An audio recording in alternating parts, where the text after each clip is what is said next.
मुझे दया आती है उन बच्चों पर, वो घर में जब 9-10 महीने के होते हैं या 3 साल के जब होते हैं तब वो स्कूल जाना शुरू करते हैं। 2.5 साल का बच्चा अपनी भाषा में कॉम्प्लेक्स सेंटेंसेस बनाना सीख जाता है अपने आप, बिना एक शब्द भी पढ़े लिखे। आप घरों में देखिए छोटे बच्चों को, अच्छे से वाक्य बोलेंगे। और 2.5 साल का बच्चा तो नए वाक्य बनाने लगता है, वो भी जटिल वाक्य, सरल वाक्य नहीं। उस बच्चे की इतनी गहरी पकड़ एक भाषा में हो चुकी है, एक भी दिन स्कूल नहीं गया है। और इसलिए मातृभाषा का अध्यापन जब स्कूल में होता है, टीचर को पता होता है कि बच्चे को भाषा पहले से आती है, इसे दुरुस्त करना है, सिखाना नहीं है जीरो से। और वो बच्चा बड़े अच्छे मूड से स्कूल गया, उसे मम्मी को टाटा किया, स्कूल जाके पता लगा टाटा नहीं बोलना, बाय बोलना है। उसकी दुनिया खिसक जाती है उसके पैर के नीचे से। वहां उसे पता लगता है कि भिंडी नहीं है, ये लेडी फिंगर है। तुम जो लाए हो आलू नहीं है, पोटैटो है। रोटी नहीं है, ब्रेड है। ठीक है ना, ब्रेड तो वो होती है नहीं, वो सब ब्रेड्स होती हैं। समोसा है ही नहीं इंग्लिश में, उसको पता लगा कि होता ही नहीं है तो। और वो बेचारा एक अजीब सी कश्मकश में है। उसे अपनी भाषा में सीखना था कि जीरो क्या होता है, संख्या क्या होती है, एक क्या होता है। उसे अपनी भाषा में सीखना था कि सरकार क्या होती है, दुनिया क्या होती है, चलती कैसे है। उसे सीखना पड़ रहा है कि पहले ये समझो कि दुनिया नहीं वर्ल्ड होता है। अब उसकी आधी से ज़्यादा ऊर्जा वर्ल्ड पे अटकी हुई है और बाकी बची खुची ऊर्जा से वो समझ रहा है कि वर्ल्ड होता क्या है। उसकी आधी ऊर्जा लगी नंबर, शब्द याद करने में, न कि ये समझने में कि संख्या क्या होती है, नंबर क्या होता है। और जो अपनी भाषा में पढ़ ही नहीं पाएगा वो कैसे आगे बढ़ेगा, कैसे सीखेगा। मैंने 10वीं क्लास तक हिंदी माध्यम से पढ़ाई की है, उसके बाद अंग्रेजी सीखी है, ठीक से सीखी है। अंग्रेजी मुझे कहीं कोई समस्या नहीं आती है, इसमें क्या कोई परेशानी है। मैं आज भी अपनी भाषा में गीत सुनने में ज़्यादा खुश होता हूँ। मुझे फिल्म देखनी मैं हिंदी में पसंद करता हूँ, नाटक देखना हो हिंदी पसंद करता हूँ, मजाक करना हो हिंदी में पसंद करता हूँ, पढ़ना हो कोई ऐसा विषय जो हिंदी में नहीं है तो इंग्लिश में पढ़ता हूँ, इसमें क्या परेशानी है। एक अजीब सी साजिश दुनिया भर में चल रही है कि दुनिया के हर बच्चे को उसकी मातृभाषा से बचपन में ही वंचित कर दो। उसे एक ऐसी भाषा में सिखाओ जहां उसके लिए वो भाषा सीखना अपने आप में चैलेंज हो। और इसलिए आप देखेंगे कि अगर ज्ञान की दुनिया में दुनिया भर की भाषाओं के आम आदमी शिरकत नहीं कर पा रहे हैं, गलती से भी ये मत सोचिएगा कि दिमाग वाले लोग बहुत कम होते हैं और वही आगे बढ़ते हैं।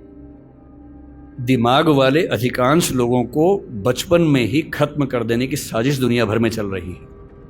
लेकिन मुझे कोई बचपन से ही मजबूर करे कि मुझे दूसरी भाषा में, संयोग से अंग्रेजी है, फ्रेंच भी हो सकती थी, पुर्तगाली भी हो सकती थी, जो जीत जाता उसकी भाषा ढो रहे होते। ज्ञान विज्ञान की दुनिया में मेरा निजी विश्वास है इस वर्चस्व को तोड़ना बहुत जरूरी है। हम हिंदी में हजारों शब्द क्रिएट नहीं कर पाएंगे 2 दिन में, सही बात है, मुश्किल है। और हमें इतना शुद्धतावादी या प्यूरिटन होने की जरूरत नहीं है कि हम सारे शब्द अपने ही गढ़ेंगे। हम तो इंटरनेट को अंतर्जाल ही बोलेंगे, हम कंप्यूटर को संगणक ही बोलेंगे, तो आप अकेले ही बोलते रहेंगे, कोई पूछेगा नहीं आपको। जो शब्द अंग्रेजी के प्रसिद्ध हो गए उनको मान लीजिए। जापानी भाषा का शब्द है रिक्शा। आप रोज रिक्शा में घूमते हैं, कभी आपने कहा कि रिक्शा को मैं नरयान बोलूंगा? कई लोग बोलते हैं नरयान, कि मनुष्य द्वारा चलने वाला एक विमान या वाहन। क्या बकवास है। अरे जो शब्द जिस भाषा से आया, प्रसिद्ध हो गया, अपना लीजिए उस शब्द को। और उसके बाद भाषा में असली समस्या शब्द नहीं होती है। भाषा विज्ञान में एक होता है जिसको मॉर्फोलॉजी कहते हैं, एक सिमेंटोलॉजी होता है, लेकिन जो सबसे महत्वपूर्ण स्ट्रक्चर है सिंटैक्स है। सिंटैक्स का मतलब है वाक्य का निर्माण कैसे होता है, शब्दों का क्रम कैसे तय होता है। किसी नई भाषा को सीखने में सबसे बड़ी मुश्किल आती है सिंटैक्स सीखने में। आप हिंदी भाषा के सिंटैक्स में अंग्रेजी के शब्दों को शामिल कर लेंगे, रत्ती भर समस्या नहीं आएगी। और मैं कई साल से सोचता था कि मेडिकल साइंस में ऐसा क्या है जो हिंदी में नहीं पढ़ सकते। और सोचिए, डॉक्टर बनने के बाद करना क्या आपको डॉक्टर बन के आम आदमी का इलाज करना है। भारत के आम आदमी की हालत क्या है? डॉक्टर के पास जाता है, उसको एक वाक्य समझ में नहीं आता है। डॉक्टर 4 लाइन इंग्लिश की बोलता है, कुछ मुश्किल शब्द बोलता है, तो वो मान लेता है कि ज्ञानी आदमी है, ठीक बोल रहा होगा। उसे अपनी हेल्थ के बारे में एक वाक्य ठीक से समझ में नहीं आता है। किसी विकसित देश में चले जाइए, डॉक्टर की जिम्मेदारी होती है कि जब तक मरीज सारी बातों को ठीक से न समझ ले तब तक इलाज शुरू नहीं कर सकता। हमारे देश में भाषा का अंतर ऐसा है कि मरीज अपनी बीमारी को ठीक से कभी समझ ही नहीं पाता है।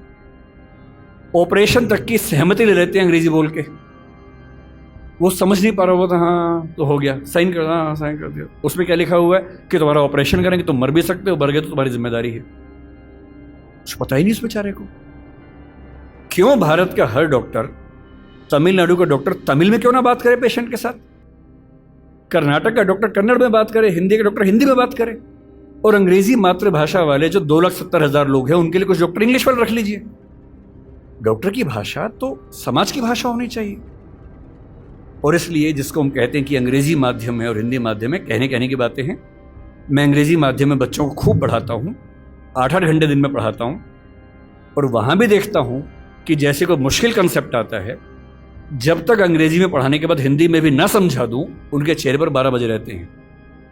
क्योंकि वो हिंदी भाषी समाज के बचपन से लगातार हिंदी बोलने समझने वाले और अंग्रेजी माध्यम लेके एक ज्ञान की भाषा के तौर पर अंग्रेजी पढ़ने वाले व्यक्ति हैं। हंसी मजाक हिंदी में हो तो ठहाके मार के हंसते हैं, इंग्लिश में हो एक आध हंसता है, बाकी इसलिए हंसते हैं कि हंसने की बात थी तो हम भी हंस लेते हैं। नहीं बात बनती। मन की भाषा, आत्मा की भाषा अलग भाषा होती है, ज्ञान की भाषा अलग भाषा होती है। इसमें कहां कोई दिक्कत है। और इसलिए मैं आपसे कहना चाहता हूं कि ज्ञान विज्ञान की भाषा के तौर पर, व्यवसाय की भाषा के तौर पर जबरदस्ती एक वर्चस्व का दौर चल रहा है जो खत्म होना चाहिए। यही कानून के साथ है। ये लोकतंत्र नहीं है, ये भाषा के स्तर पर तानाशाही है, बुरी चीज है। और मैं जब भी ये बात कहता हूं, बार बार कहता हूं, ज्ञान की भाषा के तौर पर अंग्रेजी का सम्मान करना जरूरी है, क्योंकि रिसर्च आप उसके बिना नहीं कर पाएंगे। बहुत मामलों में सीखने की जरूरत है, उससे भी, जापानीज से भी, फ्रेंच से भी, सबसे सीखने की जरूरत है। लेकिन आपके देश के सुप्रीम कोर्ट में, हाई कोर्ट में आपकी भाषा में बात ना होती हो, ये बुरी बात नहीं है, शर्मिंदगी की बात है। हमें एक समाज के तौर पर शर्म आनी चाहिए, ये उससे कम बात नहीं है। पर लोकतंत्र का मतलब क्या होता है? कुछ गिने चुने एलिट्स के हिसाब से जनता अपनी भाषा बदलेगी, या जनता की भाषा से प्रशासक भाषा बदलेंगे अपनी? अगर लोकतंत्र है तो लोकतंत्र में जनता की भाषा ही केंद्र में होनी चाहिए, कोई और भाषा केंद्र में कैसे हो सकती है? पर हम लोग इतने आदी हो चुके हैं, हम स्लेव मेंटेलिटी के इतने अभ्यस्त हो चुके हैं कि हम ये प्रश्न कभी नहीं करते। हमारे सुप्रीम कोर्ट के चीफ जस्टिस या कोई जज हिंदी में क्यों नहीं बात कर पाते? और नहीं कर पाते, मैं फिर बार बार कह रहा हूँ, मामला सिर्फ हिंदी का नहीं। मेरी इच्छा है कि सुप्रीम कोर्ट के बहुत सारे जजेस में कुछ को तमिल ठीक से आती हो, कुछ को तेलुगु अच्छे से आती हो, कुछ को मराठी आती हो, कईयों को हिंदी आती हो। और बेंच का फैसला करते हुए ये भी एक पॉइंट ध्यान में रखा जाए कि मामला कहाँ का है, और उस मामले में ऐसे जज को प्राथमिकता मिले जो उस भाषा को जानता हो, ताकि केस मेरा है, मुझे हिंदी आती है, मेरा वकील अंग्रेजी में कुछ कुछ बोला, जज ने कुछ कुछ बोला, फैसला हो गया, मुझे पता ही नहीं कि क्या हुआ, और इतने में पुलिस आके मुझे ले गई और मैं परेशान हूं कि हुआ क्या। मेरे मामले के किसी प्रसंग में मेरी भूमिका ही नहीं है, क्योंकि सारी प्रक्रिया दो ऐसे व्यक्तियों के बीच में चल रही है जिनके पास एक भाषा है जो मेरी भाषा नहीं है, जबकि मामला मेरा है, और कहने को लोकतंत्र है। हमारी जुडिशरी इतना जबरदस्त जुडिशियल फ्रीडम, जुडिशियल इंडिपेंडेंस, संविधान का मूल ढांचा है, सब बातें बढ़िया हैं। पर जिस देश की आबादी में 2,70,000 लोग अंग्रेजी मातृभाषा वाले हों, उस देश का सुप्रीम कोर्ट सारे निर्णय अंग्रेजी में ही देगा, ये कहाँ का लोकतंत्र है?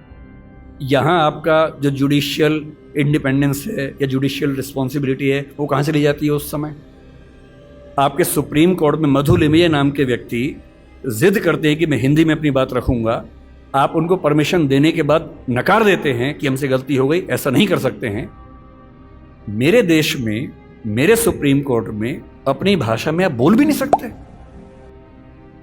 आप 28 राज्यों में से केवल 4 राज्यों में हिंदी में हाई कोर्ट में बात करने की परमिशन देते हैं।